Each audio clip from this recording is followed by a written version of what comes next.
नमस्कार, मी नेत्रदीपा पाटील, आशा व गटप्रवर्तक कर्मचारी संघटना महाराष्ट्र राज्य।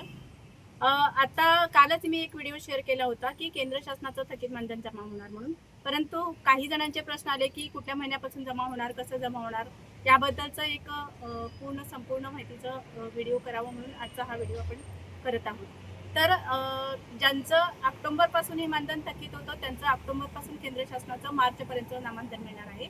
ज्यांचं ऑक्टोबरचं मिळालेलं आहे त्यांचं नोव्हेंबरपासून ते मार्चपर्यंत मानधन आता स्पर्श प्रणालीद्वारे सगळ्यांना खात्यावरती वर्ग होणार आहे। तसेच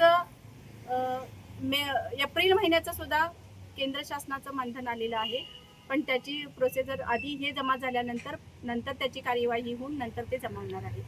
एप्रिल आणि मे महिन्याचं सुद्धा मानधन हे सर्व जिल्ह्यांना प्राप्त झालं असून त्याची सुद्धा जिल्ह्याची प्रोसिजर सुरू आहे आणि एप्रिल आणि मे हे राज्य शासनाचं मानधन सुद्धा आपल्याला लवकरच जमा होईल। आणि त्या व्यतिरिक्त आपल्याला आपण जे कामावर आधारित जे काही कामं केली असतील, आरोग्यवर्धिनी असेल किंवा इन्सेंटिव्ह, NCD, CBAC वगैरे जी कामं आपण केली त्या सर्व कामांचा मोबदला आणि थकीत मानधन जे काही ते आपल्याला टप्प्याटप्प्याने या आठवड्याभरामध्ये सर्व वर्ग होणार आहे, याची सगळ्यांनी नोंद घ्यावी।